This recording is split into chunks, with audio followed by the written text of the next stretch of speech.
In an historic move for college sports, the NCAA has agreed to a deal that would allow schools to directly pay their players.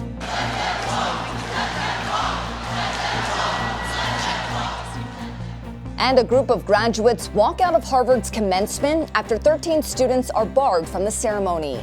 The Morning Rundown starts now. From the Straight Arrow News Studio, bringing the stories that matter to you from across the United States and around the world. This is the Morning Rundown. Today is Friday, May 24th. Thank you for joining us. I'm Lauren Taylor. A big change is on the horizon for college sports after the NCAA and its 5 power conferences have agreed to allow schools to pay student athletes directly for the first time ever. The agreement is part of a multi-billion-dollar settlement concerning 3 antitrust cases accusing the NCAA of restricting compensation and benefits to college players. The NCAA has denied any wrongdoing. The NCAA calling the settlement a roadmap to ensure college sports can continue to provide opportunities to millions of students. Under the proposal, the NCAA and the 5 conferences would pay nearly $2.8 billion over 10 years to more than 14,000 former and current student athletes. The deal also calls for revenue sharing between schools and players, permitting each school to set aside up to $21 million to go directly to students. The exact nature of how the damages will be dispersed and how the revenue sharing system will be implemented still needs to be worked out. The terms of the deal still need to be approved by a federal judge. Developing news this morning on the war in the Middle East. The Israeli army says the bodies of 3 more hostages have been recovered in Gaza. And according to army officials, the 3 were killed on the day of Hamas's attack in Israel, and then their bodies were then taken into Gaza. Last week, the Israeli army said it found 3 other bodies of hostages killed by Hamas as they were fleeing a music festival. Israel says around 100 hostages still remain in Gaza. Later on today, the United Nations International Court of Justice is expected to rule on whether Israel should cease military operations in the Gaza city of Rafah. Though the court has no way of enforcing its ruling, the case, brought by South Africa, comes amid growing worldwide scrutiny over Israel's actions in Gaza. Hundreds of students walked out of Harvard's graduation ceremony in protest Thursday. They could be heard chanting "Free Palestine" as well as "Let them walk."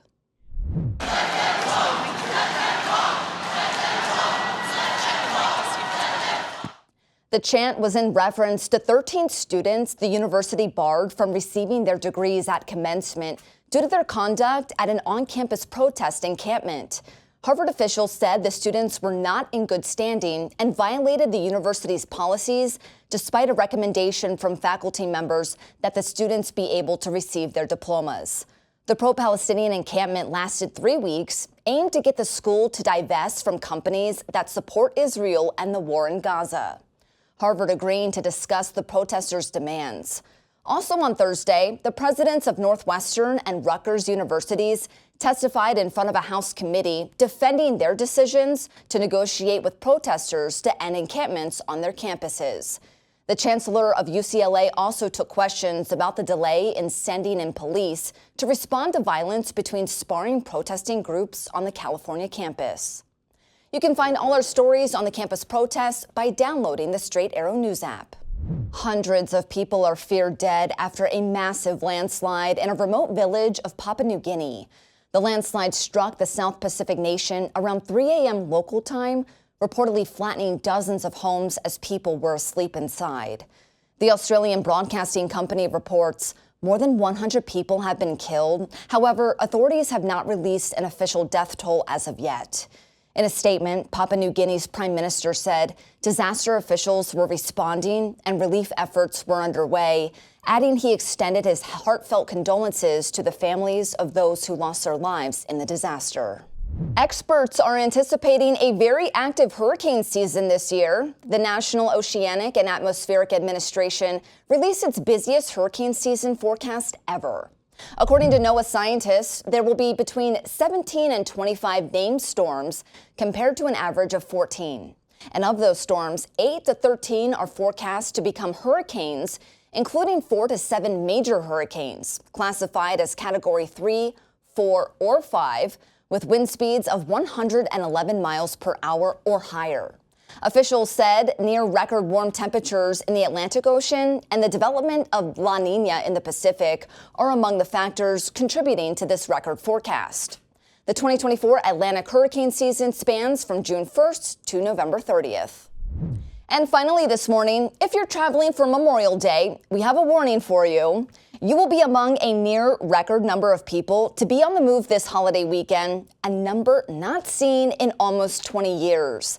AAA projects 43.8 million travelers will head 50 miles or more from home over the 5-day Memorial Day holiday period, which began on Thursday and extends through Monday.